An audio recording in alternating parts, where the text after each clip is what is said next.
Bismillahirrahmanirrahim. Assalamualaikum warahmatullahi wabarakatuh. Alhamdulillah kita bertemu sekali lagi dalam satu lagi episod kita mengenali bulan-bulan Islam. Pertama sekali saya mohon maaf kerana tidak dapat bersama anda semua pada awal bulan. Namun alhamdulillah segala puji bagi Allah kita bertemu pada bulan ketiga ini, iaitu bulan Rabiul Awal. Bulan ketiga dalam bulan Islam. Jadi bila kita sebut bulan Rabiul Awal ini, pertama sekali kita akan tercetus dalam minda kita ialah hari kelahiran Nabi SAW. Namun bila kita lihat date ataupun tarikh kelahiran Nabi, ulama dan juga pengkaji sejarah berbeza pendapat. Ada yang mengatakan pada 8 Rabiul Awal, ada katakan pada 9, ada katakan pada 12, ada katakan pada 17, ada katakan pada bulan Ramadan.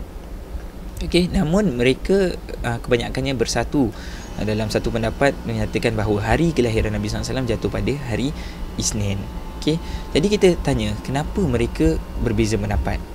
Saya bagi satu analogi. Contohnya, saya ini lahirkan pada bulan Mac. Setiap tahun kan, saya sering memanggil teman-teman, keluarga dan sebagainya untuk datang menyambut hari kelahiran saya. Nescaya mereka akan mengingat bahawasanya Hidayat lahir pada bulan Mac. Ada yang lebih baik lagi ingatan mereka dapat mengingat hari kelahiran Hidayat pada 23 hari bulan Mac. Ada yang lebih hebat lagi dapat mengingat hari kelahiran saya pada hari Minggu 23 hari bulan Mac 1985. Jadi ini merupakan tabi'i manusia, dapat mengingat sesuatu dengan sering melakukan perkara atau sering melakukan sambutan atau mengingat di mana ada tercatatnya sejarah-sejarah tentang perkara tersebut. Ini adalah tabi'i manusia. Jadi kenapa tidak pendapat ulama berbeza pendapat? Kerana orang yang berjumpa Rasul SAW, generasi yang berjumpa Rasul iaitu sahabat, tidak pernah melakukan sambutan-sambutan untuk merayakan hari kelahiran Nabi SAW. Maka di situ tidak pernah tercatat apa-apa sejarah yang tepat tentang date hari kelahiran Nabi SAW. Ibn Kathir meriwayatkan, apabila Sayyidina Umar ingin melakukan atau memulakan kalender Islam, sahabatlah mencadangkan kepada Sayyidina Umar supaya mengambil tahun pertama dalam kalender Islam sebagai tahun kelahiran Nabi. Namun Sayyidina Umar menolak. Kerana apa? Sayyidina Umar berpandangan bahawa lebih elok mengambil tahun hijrah, kerana hijrah merupakan hari tahun mulanya berkembang Islam, mulanya bertamadun Islam, mulanya meluas Islam ini daripada tahun hijrah. Jadi di situ Sayyidina Umar punya pendapatnya yang tersendiri. Itu tadi kita lihat pendapat-pendapat ataupun perbezaan para ulama. Kemudian satu lagi perkara, bila kita sebut tentang Rabiul Awal, antara lagi perkara lain kita akan sentiasa ingat adalah Maulidur Rasul sallallahu alaihi wasallam. Di sini juga ulama berbeza pendapat. Pendapat yang pertama mengatakan bahawa ia adalah perkara yang bid'ah secara total. Pendapat kedua mengatakan ianya adalah perkara bid'ah yang hasanah. Pendapat ketiga mengatakan bahawasanya ianya adalah perkara yang tidak bid'ah selagi mana tidak terdapat dalamnya perkara-perkara yang tertolak atau perkara-perkara yang melanggar syariah Islam. Jadi saya lebih gemar untuk mengambil pendapat yang ketiga kerana tidak terlampau keras dan juga tidak terlampau ringan.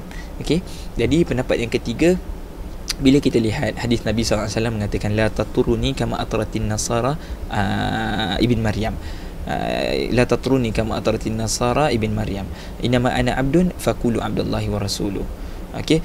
Janganlah kamu melampau-lampau dalam memujiku seperti mana pujian orang Nasrani kepada Isa ibn Maryam. Sesungguhnya aku ini adalah hamba, maka katakanlah hamba Allah dan Rasulnya. Maka Nabi SAW melarang kita daripada puji baginda dengan pujian-pujian yang melampau. Pujian-pujian melampau ini adalah pujian yang melebihi batasan seorang hamba. Nabi katakan innama ana abdun, maka puji Nabi seperti mana pujian seorang yang layak seorang hamba mendapat pujian.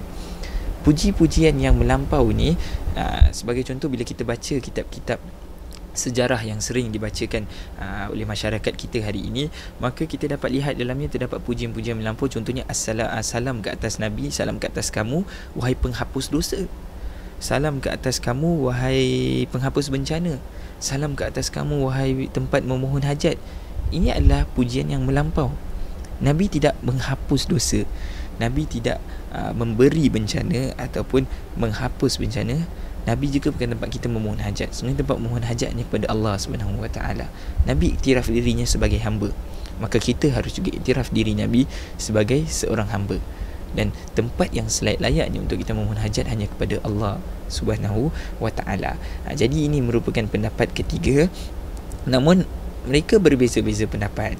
Okey, namun dalam buku sejarah tadi juga tidak kurangnya terdapat perkara-perkara yang sahih ataupun cerita-cerita yang warid daripada Nabi, namun telah dicampur di dalamnya perkara-perkara yang tidak sahih ataupun tidak pernah dicatatkan di dalam hadis-hadis Nabi. Sebagai contoh, apabila kelahiran Nabi SAW, ibu Nabi SAW telah didatangi oleh Asiyah, isteri Fir'aun, dan juga Maryam, ibu Nabi Isa, di antara golongan wanita-wanita syurga. Jadi ini perkara yang tidak pernah warid daripada Rasul sallallahu alaihi wasallam. Maka ulama berbeza pendapat, mungkin juga kita berbeza pendapat, namun mereka tidak pernah memandang atau memandang rendah satu pendapat yang lain. Juga kita insya-Allah dijauhkan daripada perkara tersebut dan menghormati pandangan-pandangan lain, kerana perbezaan pendapat ini adalah perbezaan secara ilmiah, berasaskan dengan hujah-hujah. Maka kita memberikan satu hujah, pendapat lain juga memberikan satu hujah, maka kita lihat hujah mana yang lebih tepat, maka kita ikut. Hujah mana yang bersandar ataupun berasaskan hujah yang sahih, maka kita akan ikut, insya-Allah. Semoga perkara ini dapat kita jadikan tauladan, insya-Allah. Semoga kita bertemu lagi dalam bulan yang mendatang. Assalamualaikum warahmatullahi wabarakatuh.